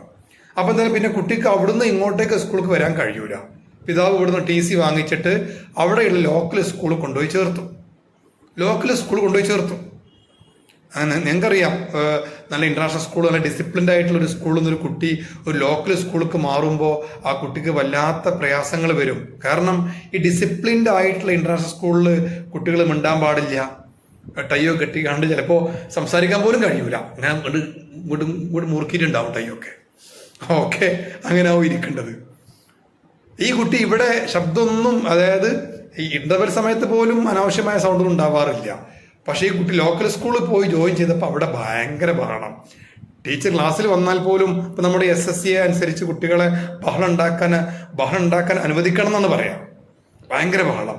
കുട്ടി അന്ന് തന്നെ HM പോയി പറഞ്ഞു, സാറേ ഇതെന്ത് സ്കൂളാണ്?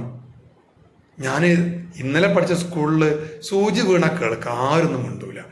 ഇവിടെ ഭയങ്കര ബഹളമുള്ള കാര്യം മനസ്സിലാക്കിയ HM, ഈ കുട്ടിൻ്റെ അസുഖം വേറെ കേട്ടോ. കുട്ടിക്ക് മറ്റേ സ്കൂളിനോടുള്ള ആ ഒരു തരം മാനിയ വന്നാണ്, ഇതിനോട് ഫോബിയാണ്. ഓക്കെ, ഒരു ഗ്ലാസ്സിൽ വെള്ളം കൊണ്ടുവരാൻ പറഞ്ഞു. എന്നിട്ട് ആ കുഞ്ഞുണ്ട് പറഞ്ഞു, ഈ ഗ്ലാസ് നിറയെ വെള്ളമുണ്ട്, നീ വെള്ളം പിടിച്ചുകൊണ്ട് ഒരു 7 പ്രാവശ്യം നീ എന്ത് ചെയ്യണം, നമ്മുടെ സ്കൂള് വരയാൻ വെക്കണം, ഒരു തുള്ളി വെള്ളം പോലും പുറത്തേക്ക് പോകാൻ പാടില്ല എന്ന് പറഞ്ഞു. ആ സമയത്ത് വൈകുന്നേരമുള്ള പീരീഡ് ആയിരിക്കുന്നു, കളിക്കാനുള്ള സമയമാണ്. കളിക്കാൻ ഇടയ്ക്ക് നമുക്കറിയാലോ, വൈകുന്നേരത്തെ പീരീഡിൽ ഒരു പീരീഡ് കളിക്കാനുള്ള സമയമാണ്, നല്ല ബഹളമുള്ള സമയമാണ്. കുട്ടി ഈ സമയത്ത് സ്കൂളിന് ചുറ്റുഭാഗത്തും മറ്റു കുട്ടികൾ പ്രവേശിക്കാത്ത മേഖലയിൽ കൂടി ഈ ഗ്ലാസ്സിലെ വെള്ളത്തിൽ മാത്രം ശ്രദ്ധ കേന്ദ്രീകരിച്ചുകൊണ്ട് അങ്ങനെ കറങ്ങി 7 പ്രാവശ്യം ഈ മലപ്പുറത്തെ ഭാഷയിൽ പറഞ്ഞ തവാഫ് ചെയ്തു, വലയം വെച്ചു. ഓക്കെ, എന്നിട്ട് പ്രിൻസിപ്പാൾ അടുത്ത് പോയി. പ്രിൻസിപ്പാൾ ചോദിച്ചു, സൗണ്ട് നിനക്ക് വല്ല ബുദ്ധിമുട്ടുണ്ടായോ? കുട്ടി പറഞ്ഞു, എന്ത് സൗണ്ട്? അല്ല, നീ സൗണ്ടൊന്നും കേട്ടില്ലേ? കുട്ടി പറഞ്ഞു, സാറേ ഞാൻ ഒരു സൗണ്ടും കേട്ടില്ല, ഞാൻ ഒരു ശബ്ദവും കേട്ടില്ല. ഇവിടെ ഞാൻ നിങ്ങളോട് ചോദിക്കുകയാണ്. ആ അവസാനത്തെ പീരീഡൊക്കെ നമുക്കറിയാം, കുട്ടികൾ പിന്നെ നല്ല ബഹളമാണ് കാരണം നമ്മളെ പഠിച്ച സ്കൂൾ പറഞ്ഞാൽ നല്ല ബഹളമാണ് അല്ലേ. ഇന്നലെ കുട്ടിക്ക് നല്ല ബഹളമുള്ള സമയത്ത് പോലും ആ കുട്ടിക്ക് സൗണ്ട് കേൾക്കാതെ അല്ലെങ്കിൽ സൗണ്ട് കേട്ടൊരു തോന്നലുണ്ടായില്ല. എന്താ കാരണം? കുട്ടിയുടെ ശ്രദ്ധ മുഴുവൻ കിടക്കുന്നത് ഈ ഗ്ലാസ്സിലെ വെള്ളത്തിലാണ്. ആ ഗ്ലാസ്സിലെ വെള്ളം ഒരു തുള്ളിയും പുറത്തേക്ക് പോവരുത് എന്ന് കരുതിക്കൊണ്ട് വളരെ വളരെ ഒബ്സർവ് ചെയ്തുകൊണ്ടാണ് അവൻ ചെയ്യേണ്ടത് നടക്കുന്നത്. ഇപ്പൊ മനസ്സിലായില്ലേ മനസ്സിന്റെ കളി അല്ലേ കേട്ടോ. എന്തായാലും ഞാൻ സൈക്കോളജിസ്റ്റ് ഒന്നുമല്ല, സൈക്കോളജി പഠിച്ചിട്ടുണ്ട്. സൈക്കോളജിന്റെ ബുക്കുകളൊക്കെ രചിച്ചു. ഇപ്പൊ എഴുതുന്ന സൈക്കോളജി ബുക്കാണ് കേട്ടോ. ഓക്കെ, ഏകദേശം ബുക്ക് നിർമ്മിച്ച് കഴിഞ്ഞു, PDF റെഡി ആയി കഴിഞ്ഞു. അപ്പോൾ പക്ഷേ കണ്ടോ, ഫ്രീ ആയിട്ടുള്ള മൈൻഡോട് കൂടി നിങ്ങൾ ക്ലാസ്സിലേക്ക് വരിക കേട്ടോ, ഓരോ ദിവസവും. അപ്പോൾ നമ്മൾ പോസിറ്റീവ് കമാൻഡ്, നെഗറ്റീവ് കമാൻഡ് മറക്കാനുള്ള കാര്യം പറഞ്ഞു കഴിഞ്ഞു. മറന്നോ? ഇല്ലല്ലോ, ഇല്ല. ഇതൊന്നും മറന്നു വരും. എല്ലാം കേൾക്കണം, ആസ്വദിക്കണം, എൻജോയ് ചെയ്യണം. അതിൻ്റെ ആയിട്ടുള്ള പ്രധാനപ്പെട്ട കാര്യമൊന്നും മറന്നു പോകാൻ പാടില്ല കേട്ടോ. ഓക്കെ, ഇനി നമുക്ക് റിക്വസ്റ്റ് പറയാൻ പോവുകയാണ്. അപ്പോൾ സാർ റിക്വസ്റ്റ് തന്നെ വേണോ? ഞാൻ പറഞ്ഞു തന്നെ വേണം.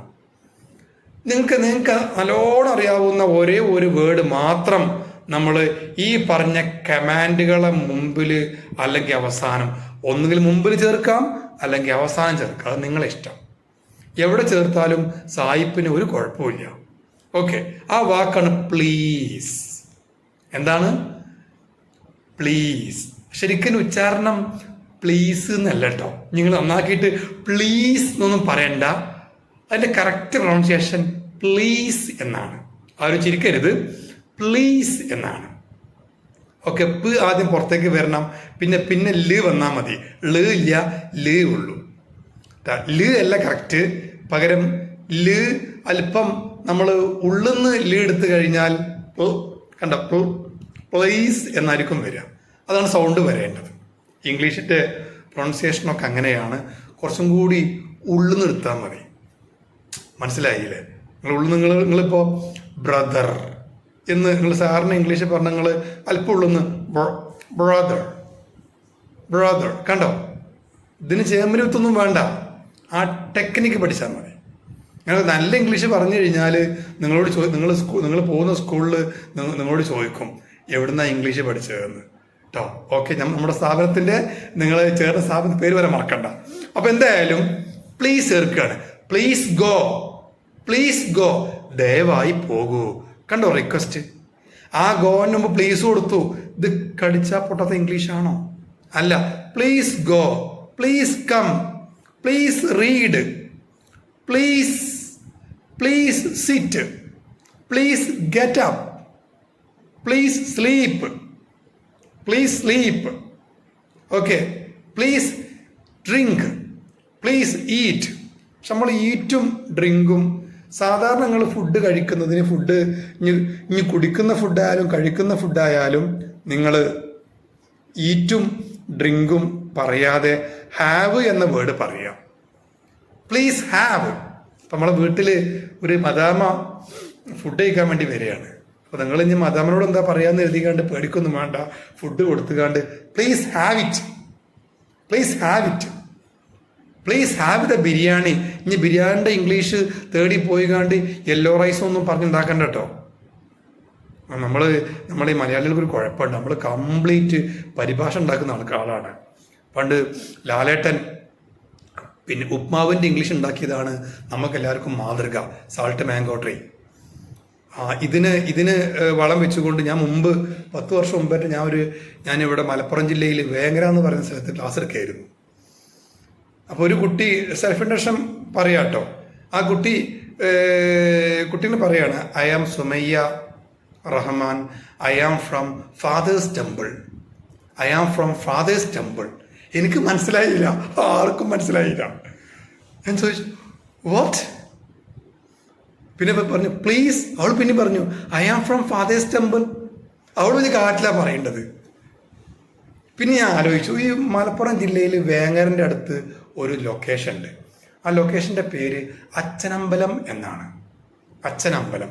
അപ്പോൾ ഈ കുട്ടി രണ്ടും പാടെ ചേർത്താണ്, അച്ഛനും അമ്പലും പാടെ ചേർത്ത് കണ്ട് ഫാദേഴ്സ് ടെമ്പിൾ. ആഹാ, എന്താ ഇംഗ്ലീഷ് അല്ലേ? അങ്ങനെ പറയാൻ പാടില്ല. നമ്മുടെ സ്ഥലത്തിനൊന്നും പേരൊന്നും ഇംഗ്ലീഷ് ആക്കേണ്ട ആവശ്യമില്ല. അങ്ങനെ ചെയ്യാനും പാടില്ല. പകരം ഐ ആം ഫ്രം അച്ഛനമ്പലം എന്ന് പറഞ്ഞാൽ മതി. എന്തായാലും ക്ലാസ്സിൽ പിന്നെ 2-3 ആഴ്ച ആ കുട്ടിയുടെ കോമഡി ആയിരുന്നു ക്ലാസ്സിലെ വൈബ്. അവൾക്ക് ആ പേരും വീണെന്നുള്ളതാണ് എൻ്റെ ഓർമ്മ കേട്ടോ. മറ്റു പല പിള്ളേരും എന്നോട് പറയാറുണ്ട്, ഫാദേഴ്സ് ടെമ്പിൾ സാറേ, ഫാദേഴ്സ് ടെമ്പിൾ നേരത്തെ വെക്കുന്നിട്ടാണ്. അപ്പോൾ ഇത് ഇവൾക്ക് എട്ട പേരാണ്. അപ്പോൾ നമ്മളെ വായിൽ നിന്നൊക്കെ എന്താ വീഴാൻ വേണ്ടി കാത്തുക്കള കൂടെ പഠിക്കുന്ന ഒരു പേരിടാൻ അല്ലേ? ഓക്കെ. അപ്പോൾ എന്തായാലും നിങ്ങൾ കണ്ടോ, പ്ലീസ് വേർഡ് ചേർക്കുമ്പോൾ എന്ത് അടിപൊളിയായിട്ടാണ് വരുന്നത്. Please go, please have it. കുടിക്കുന്നതിനും ഹാവ് എന്ന് പറയാം, ഇനി കഴിക്കുകയാണെങ്കിൽ അതിനും ഹാവ് എന്ന് പറയാം. Please have it.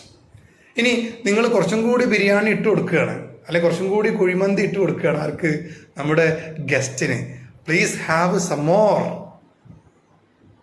കുറച്ചും കൂടി മോറും കഴിക്കുമെന്നാണോ പറഞ്ഞത്? അല്ല, please have some more.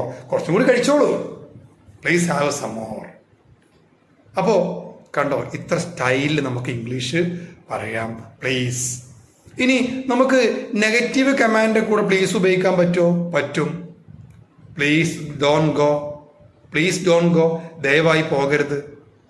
Please don't go, please don't come, ദയവായി വരരുത്. Please make noise in the class, ദയവായി ക്ലാസ്സിൽ ശബ്ദമുണ്ടാക്കരുത്. ഓക്കെ, ഈ പ്ലീസിന് അവസാനം ചേർക്കാം. Don't come please, don't make noise please, don't read please, don't go please. കണ്ടോ, പ്ലീസ് നിങ്ങൾക്ക് ഇഷ്ടം പോലെ ആദ്യമോ അവസാനമോ ചേർക്കാം, സെൻറ്റർ കൊണ്ട് ചേർക്കാൻ പാടില്ല കേട്ടോ.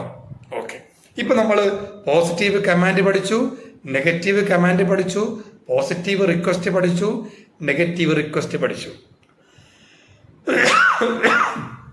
ഞാൻ പറയാം.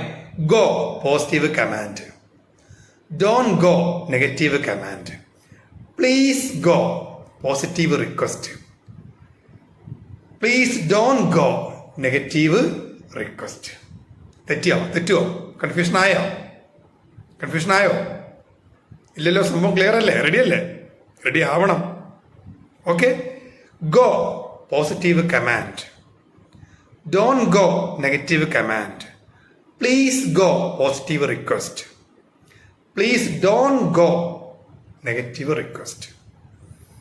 ഇന്ന് നമുക്ക് ഇത്രയും മതി. ഞാൻ അടുത്ത ക്ലാസ്സിൽ നമുക്ക് ഇതിൻ്റെ കൂടെ ഡെക്കറേഷൻ കുറേ ചേർക്കാനുണ്ട്. നമ്മളിഞ്ഞ് ഈ പ്ലേസിൻ്റെ കൂടെ ഒരു വുഡ് പറഞ്ഞ വാക്ക് ചേർക്കും, അതിൻ്റെ കൂടെ യൂമ്പാടെ കൂട്ടും. അപ്പം നിങ്ങൾ എന്നോട് ചോദിക്കും, സാറേ വുഡ് യു മാത്രം മതിയോ, വിൽ യു അങ്ങനെയും ചേർക്കാം. ഓക്കെ, കുഡ് യു ചേർക്കാം. അപ്പോൾ വുഡ് യു പ്ലീസ് ഗോ. കണ്ടോ, അടിപൊളി ഇംഗ്ലീഷിലേക്ക് മാറാൻ പോവുകയാണ്. Could you please go. അങ്ങനെയൊക്കെ അടിപൊളി റിക്വസ്റ്റുകളും കമാൻഡുകളും നമുക്ക് അടുത്ത ക്ലാസ് മുതൽ പഠിക്കണം. അപ്പോൾ പഠിച്ച കാര്യം മറക്കാതിരിക്കുക. എല്ലാവരും നന്നായിട്ട് മെമ്മറി വർക്കൗട്ട് ചെയ്യുക.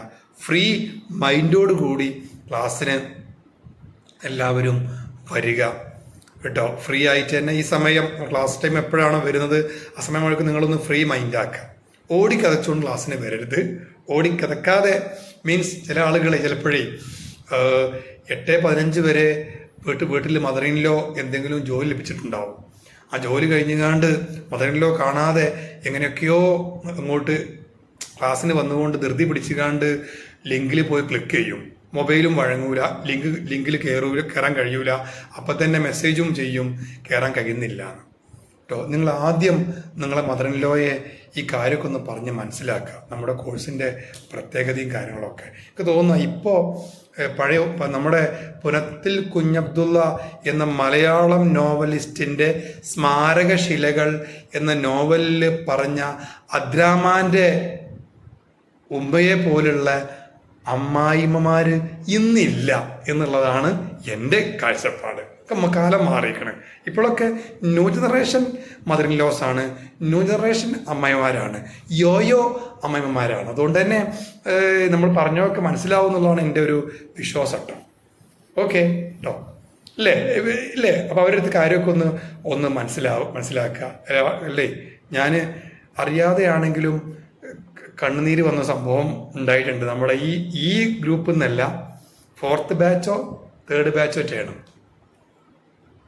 ഒരു പെൺകുട്ടിൻ്റെ ഉമ്മ വോയിസ് ഇട്ടത് പറഞ്ഞത് അവള് വോയിസ് ആക്കിയിട്ട് എനിക്ക് ഷെയർ ചെയ്തു. അവള് ഈ ജോലി കിട്ടിയ ഉടനെ, നമ്മൾ സ്കൂളിൽ ജോലി കിട്ടുമല്ലോ, ജോലി കിട്ടി ഫസ്റ്റ് സാലറി കിട്ടിയപ്പോൾ അവളെ മദറിൻലോക്ക് അമ്മായിമാക്ക് അവർ മുസ്ലിമാണ്, ഒരു അബായൊക്കെ വാങ്ങിക്കൊടുത്തു. ഒരു അബായ വാങ്ങിക്കൊണ്ടേ കൊടുത്തു. സത്യം പറഞ്ഞ ആ സ്ത്രീക്ക് അവരെ മക്കൾ പോലും അങ്ങനെ വാങ്ങിക്കൊടുത്തില്ല. മക്കൾ വാങ്ങിക്കൊടുക്കണമെങ്കിൽ തന്നെ ഈ ഒരു കൺസിഡറേഷനിലാവൂല. ആ സ്ത്രീ സ്വന്തം മകളെക്കാളും, അതുവരെ എങ്ങനെയാണോ എനിക്കറിയില്ല, ഈ അപായ കിട്ടിയ ശേഷം സ്വന്തം മകളെക്കാളും സ്നേഹത്തോടു കൂടി ആയിരിക്കാം നമ്മുടെ ഈ ടീച്ചറെ കാണുന്നത്. അവരുടെ വോയിസ് കേട്ട് എനിക്കും, ഞാനും മനുഷ്യൻ തന്നെയല്ല, കണ്ണീര് പൊടിഞ്ഞു. അപ്പോൾ ഇപ്പം അങ്ങനത്തെ ആളുകളാണ് പറഞ്ഞാൽ മനസ്സിലാവും. ക്ലാസ്സിന് കൃത്യമായിട്ട് വരിക കേട്ടോ. മക്കളെ ക്ലാസ്സിന്, ഇംഗ്ലീഷ് ക്ലാസ്സിന് വേണമെങ്കിൽ ഇരുത്തിക്കോളി. നമ്മുടെ ഈ ക്ലാസ് പറഞ്ഞ കഥകളും മോട്ടിവേഷൻ സ്റ്റോറീസും ഒക്കെ വരും. ഇവിടെ മക്കളും കേട്ടോട്ടെ. ഓക്കെ, നൗണെന്ന ശാഠ്യക്കാരൻ്റെ കഥയൊക്കെ മക്കൾ കേൾക്കുമ്പോൾ ശ്രദ്ധിക്കണം. ശാഠ്യം മനസ്സിലായിക്കാണ്ട് ഓരോ ശാഠ്യക്കാരായി മാറാനുള്ള ചാൻസ് ഉണ്ട്. അപ്പോൾ ശ്രദ്ധിക്കണം കേട്ടോ. ഓക്കെ, എന്തായാലും ഒരു കേട്ടോട്ടെ. കാരണം അവർക്ക് അവരുടെ LKG ബുക്കിലൊക്കെ ഈ സംഭവമൊക്കെ വരുന്നുണ്ട്. പുതിയ ഏതോ CBSE ആണെന്ന് അറിയില്ല, CBSE എന്ന് തോന്നുന്നുണ്ട്. സ്റ്റേറ്റ് സിലബസ് അല്ല, CBSE ഉണ്ട് അത്. ഓക്കെ, അപ്പോൾ എന്തായാലും നമുക്ക് ഇന്നത്തെ ക്ലാസ് നമ്മൾ വൈൻഡപ്പ് ചെയ്യാൻ പോകണം. അപ്പോൾ ഇന്ന് പഠിച്ച positive command, negative command, positive request, negative request, ഇത് ഇവിടെ തീരൂലട്ടോ. ഇതിങ്ങനെ കണ്ടിന്യൂ ചെയ്ത് പോവുകയാണ്. അപ്പോൾ എല്ലാവരും പരമാവധി ക്ലാസ്സുകൾക്ക് ലൈവ് ആയിക്കൊണ്ട് തന്നെ വരാം. സ്പോക്കൺ ഇംഗ്ലീഷ് ഫ്രീ ആണ് എഴുതിക്കാണ്ട് ക്ലാസ്സിന് വരാതിരിക്കരുത്. ക്ലാസ് ലൈവായിട്ട് വരിക കേട്ടോ. ഇതിപ്പോൾ അല്പം മലയാളത്തിൽ ആരോ മൈക്കോണാണ്, എന്തേ പറയാണ്ടോ? പറഞ്ഞോളൂ. ഞാൻ നോക്കട്ടെ. ഞാൻ എന്താ വെച്ചാൽ ഞാനിപ്പോൾ ഓൾറെഡി നമുക്ക് കുറച്ച് വർക്കുകൾ ഉള്ളതുകൊണ്ടാണ് ഈ 1 by 1 2 ദിവസം കൂടുമ്പോഴായിട്ട് മാറുന്നത് കേട്ടോ. ഞാനും പരമാവധി നോക്കട്ടെ കേട്ടോ. കുറെ ഞാൻ കുറച്ച് ലോങ് ആയിട്ട് ഇതിലേക്ക് വരാൻ എന്താ വെച്ചാൽ എന്റെ എഡ്യൂക്കേഷൻ ഒക്കെ ഓക്കെ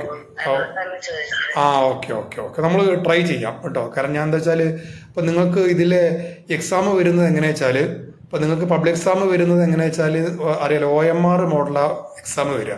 ഞാൻ ജസ്റ്റ് ഒന്ന് അത് കൃത്യമായിട്ട് പറയാം, ഒരു ദിവസം പറഞ്ഞു തരണ്ട്. ഇപ്പൊ എന്റെ വർക്കിന്റെ കാര്യം ഒന്ന് പറഞ്ഞു തരാണ്. അപ്പൊ ഈ OMR എന്ന് പറഞ്ഞു കഴിഞ്ഞാൽ 100 ക്വസ്റ്റ്യൻ നിങ്ങൾക്ക് തരും. ഓൺലൈനാണ് എക്സാം. ഒരു ക്വസ്റ്റ്യൻ വരും, അതിന് താഴെ 4 ചോയ്സ് ഉണ്ടാവും. നിങ്ങൾ ഈ ആൻസർ ഏത് ചോയ്സിലാണുള്ളത് അവിടെ നിങ്ങൾ ഒന്ന് ജസ്റ്റ് ഒന്ന് ടച്ച് ചെയ്യാം. അപ്പോൾ തന്നെ അതെന്ത് ചെയ്യും, ഓക്കെ ആവും. പിന്നെ അടുത്ത ക്വസ്റ്റ്യനിലേക്ക് പോകുക. അങ്ങനെയാണ് നിങ്ങളുടെ ക്വസ്റ്റ്യൻ വരുന്നത്. പക്ഷേ ഈ 100 ക്വസ്റ്റ്യൻ നമ്മുടെ ടെക്സ്റ്റ് ബുക്കിൽ നിന്ന് ഓരോ വിഷയത്തും 100 ക്വസ്റ്റ്യൻ ഉണ്ട്. 5 വിഷയങ്ങൾക്ക് 500 ക്വസ്റ്റ്യൻ ഉണ്ടാവും. പക്ഷേ ഈ ഓരോ വിഷയത്തും നമുക്ക് ഓരോ എക്സാം ഉണ്ടാവുക, അറിയാലോ. അപ്പോൾ ഒരു എക്സാം തന്നെ നമുക്ക് വരുന്ന ഒരു രീതി എങ്ങനെ ചോദിച്ചു കഴിഞ്ഞാൽ, നിങ്ങൾ എക്സാമിന്റെ മുമ്പ് നിങ്ങൾക്ക് ഒരു വിഷയത്തിൽ നിന്ന് അറൗണ്ട് 200-300 ചോദ്യങ്ങൾ OMR ക്വസ്റ്റ്യൻസും ആൻസറും തരുന്ന ഒരു PDF അയച്ചു തരും. അത് ക്ലാസ്സിനോട് ഡിസ്കസ് ചെയ്യും. എന്താ പറഞ്ഞത്, ഓരോ വിഷയത്തിലും 200-300 അതിനിടക്കോ ക്വസ്റ്റ്യൻസ് വരുന്ന ഓരോ PDF ഉണ്ടാക്കുന്നുണ്ട്. ആ PDF നിങ്ങൾക്ക് എന്ത് ചെയ്യും, നിങ്ങൾക്ക് നമ്മുടെ സ്ഥാപനത്തിന്റെ ഡയറക്ടേഴ്സ് അയച്ചു തരും. ഓക്കെ, ആ ക്വസ്റ്റ്യൻ നിങ്ങൾക്ക് ക്ലാസ്സിൽ ചർച്ച ചെയ്യുകയും ചെയ്യും. അതിന് ആൻസർ ഉണ്ടാവും. അതിൽ നിങ്ങൾ നിങ്ങൾ ആ 200 അല്ലെങ്കിൽ 300 ക്വസ്റ്റ്യൻ ആ ഒരു വിഷയത്തിൽ നിന്ന് പഠിക്കുന്ന ഉറപ്പാണ്. അതിന്നുള്ള 100 ക്വസ്റ്റ്യൻ മാത്രമേ എക്സാമിന് വരുള്ളൂ. പക്ഷെ ആ ഒരു 300 ക്വസ്റ്റ്യൻ നമ്മൾ ടെക്സ്റ്റ് ബുക്കിലെ ഒരു വിഷയത്തിന്റെ A to Z, ഒരു വിഷയത്തിന്റെ ആദ്യം മുതൽ അവസാനം വരെ ഉള്ള ഭാഗം ചർച്ച ചെയ്യുന്നതാണ് ഈ കാര്യം. ഇപ്പൊ ആ ക്വസ്റ്റ്യൻ ഉണ്ടാക്കേണ്ട പണി കൂടി ഉണ്ട്. അത് പറയാൻ വേണ്ടി പറഞ്ഞു കിട്ടും.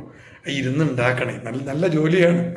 ഇപ്പൊ ഏകദേശം 200 സംതിങ് ക്വസ്റ്റ്യൻ ആയിട്ടേ ഉള്ളൂ. ഇനി 100 വേണമെന്ന് പറഞ്ഞാൽ വിഷയത്തിലേക്ക്. ഓക്കെ, അപ്പൊ അതിപ്പോ ഇപ്പോഴത്തെ ബാച്ചിനുള്ളതാണ്. ഇപ്പൊ നിങ്ങളെ ബാച്ച് നിങ്ങളത് ഇനി അടുത്ത് ഉണ്ടാക്കണം. അത് നിങ്ങളുടെ ക്ലാസ് ലാസ്റ്റ് ആകുമ്പോഴേക്കാണ് വരിക.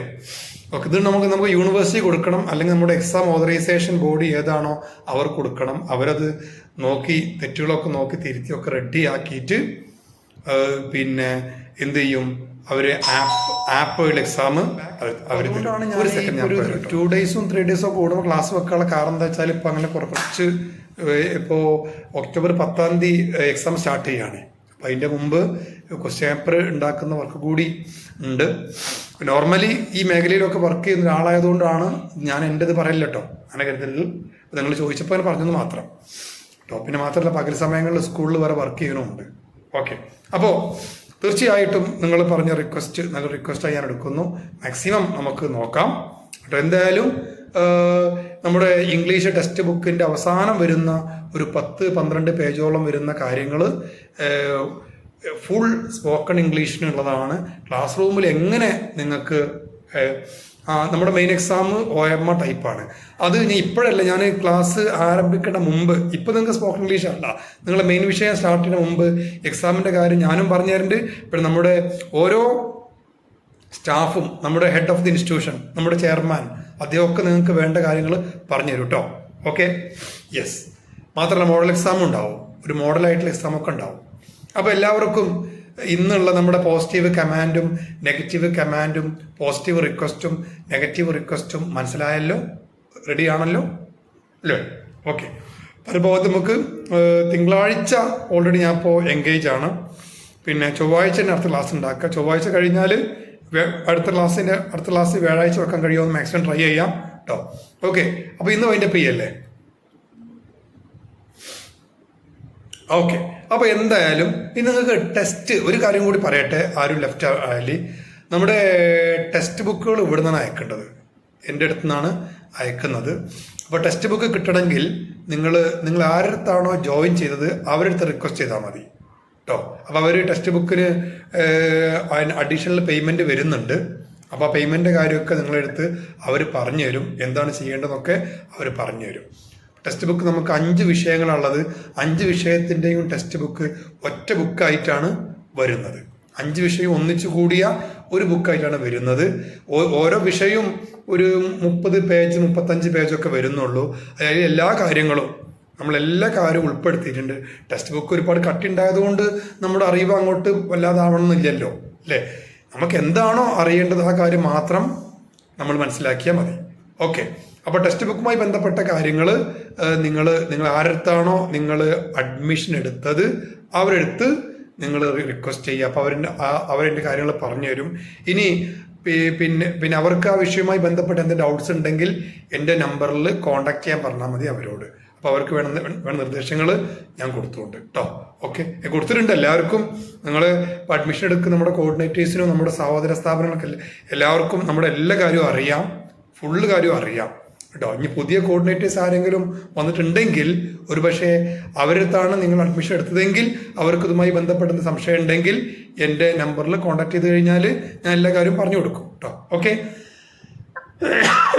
ടെക്സ്റ്റ് ബുക്കിൻ്റെ കൂടെ റെക്കോർഡ് ടെക്സ്റ്റ് ബുക്ക് ഇംഗ്ലീഷ് മീഡിയവും ഉണ്ട്, കൂടാതെ മലയാളം മീഡിയവും ഉണ്ട്.